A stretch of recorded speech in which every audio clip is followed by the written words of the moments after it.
பிரியமானவர்களே, என் ஆண்டவராக இயேசு கிறிஸ்துவின் நாமத்தில் என் அன்பின் வாழ்த்துக்கள். இந்த கால வேளையில கர்த்தர் உங்களை அளவில்லாமல் ஆசீர்வதிப்பாராக.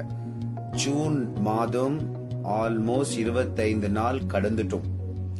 வருஷத்துல பாதி நாள் பாதி மாதத்தை நம்ம கடந்துட்டோம்.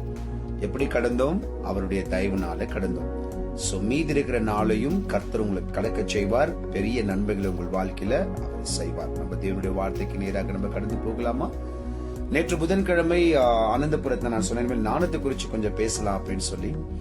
என் அன்பு பிள்ளைகளை, அருமையான தேவ வார்த்தையை நான் உங்களோட கூட பகிர்ந்து கொள்ள ஆசைப்படுகிறேன். தயவு செய்து இந்த மெசேஜை கொஞ்சம் கவனமா கேளுங்களேன்.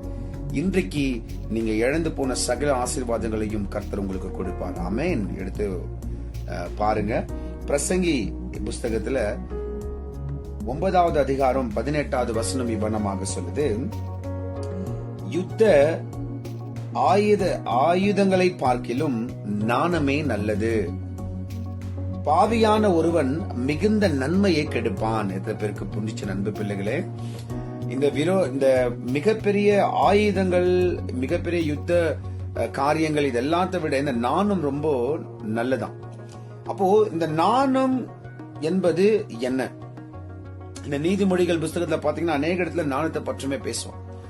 இங்க பாவியான ஒருவன் மிகுந்த நன்மையை கெடுப்பான். அப்ப யாரு? நீங்க ஒன்னே நினைச்சுக்காதீங்க வேற யாரோ பாவி வந்து உங்க நன்மையை கெடுப்பான்னு சொல்லி.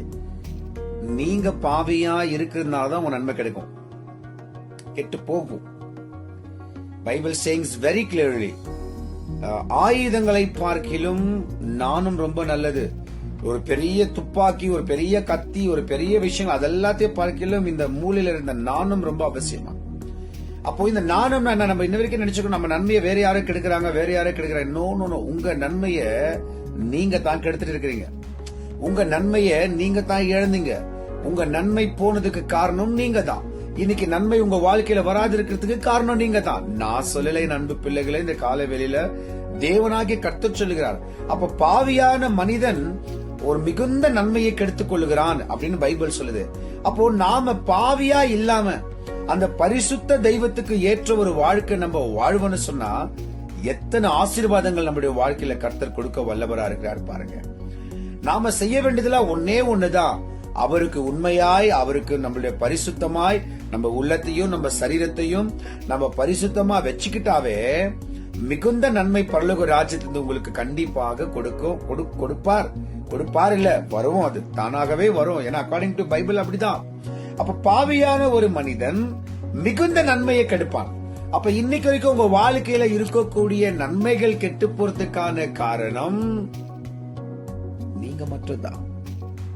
அதனால இன்னைக்கு ரொம்ப சிம்பிள். இப்ப உடனே நீங்க பெரிய பாவியோ ஐயோ ஐயோ ஐயோ ஐயோ டென்ஷன் ஆயிடாதீங்க. உடனே எதையும் நின்றுட போகுது. பாவி நாம தான். ஆனா இந்த பாவிகளை ரட்சிக்க வந்த கர்த்தர் இன்னைக்கு உங்களோட என்னோட கூட இருக்கிறார். இன்னைக்கு கூட நாம எப்படிப்பட்ட பாவம் செய்திருந்தாலும் இன்னைக்கு அவர் நம்மளை மன்னித்து புதிய வாழ்க்கை கொடுப்பார். நண்பு பிள்ளைங்களே, முழங்கால் படியிட்டு ஜெபம் பண்ணுங்க. ஆண்டவரே, நான் பாவி தான், இன்னைக்கு எனக்கு தெரிஞ்சிடுச்சு நன்மை போனதுக்கெல்லாம் காரணம் நான் மட்டும் தான் சொல்லி இனிமேல உங்களுக்கு ஒரு பரிசுத்தமான வாழ்க்கை வாழுவேன், இனிமேல உங்களுக்கு ஏற்ற ஒரு வாழ்க்கை நான் வாழ்வேன், இந்த பாவியை மன்னிங்கன்னு சொல்லுங்களேன். இந்த ஒரு நிமிஷத்துல நீ பாவி இல்ல, பரிசுத்தமாய் மாறிடுவ. உடனே நன்மைகள் எல்லாம் உங்களுக்கு கர்த்தர் கொடுப்பாராங்க. ஆமென். ஜெபிக்கலாமா? என்னோட கூட சேர்ந்து. பரலோக பிதாவே, எங்கள் அன்பு ரட்சகராக இயேசுவே கொடுத்த அன்பின் வார்த்தைக்கு நன்றி. உங்க நாமம் மகிமைப்படட்டும். இயேசுவின் மூலம் ஜெபிக்கிறோம் பிதாவே. ஆமென். என் ஆத்துமாவே கர்த்தரை ஸ்தோத்திரி, என் முழு உள்ளமே பரிசுத்த நாமத்தை ஸ்தோத்திரி. என் ஆத்துமாவே கர்த்தரை ஸ்தோத்திரி, கர்த்தர் செய்த சகல உபகாரங்களையும் வாழ்நாள் முழுவதும் மறவாமல் இருப்பாயாக. ஆமென். காட் பிளஸ் யூ நண்பு பிள்ளைகளே. நீங்க பாவி இல்ல, கர்த்தர் உங்களுக்காக ரத்தத்தை சிந்தி உங்களை பரிசுத்தமாக்கி இருக்கிறார். கொஞ்சம் இந்த உலக சிநேகத்தினால கொஞ்சம் நம்ம நாணம் இல்லாமல் நடந்து பாவியா மாறிட்டோம். இன்னைக்கு அவரோடு கூட இருங்க. இன்னிலிருந்து புதிய வாழ்க்கை கர்த்தர் உங்களுக்கு கொடுப்பார். இந்த புதிய நாள்ல நன்மையும் சந்தோஷமும் கிருபையும் உங்களோடு கூட இருப்பதாக. ஆமென். மீண்டும் நாளைக்கு சந்திக்கலாம். அதுவரைக்கும் அன்பு ரட்சகர் உங்களோட கூட இருப்பாராக.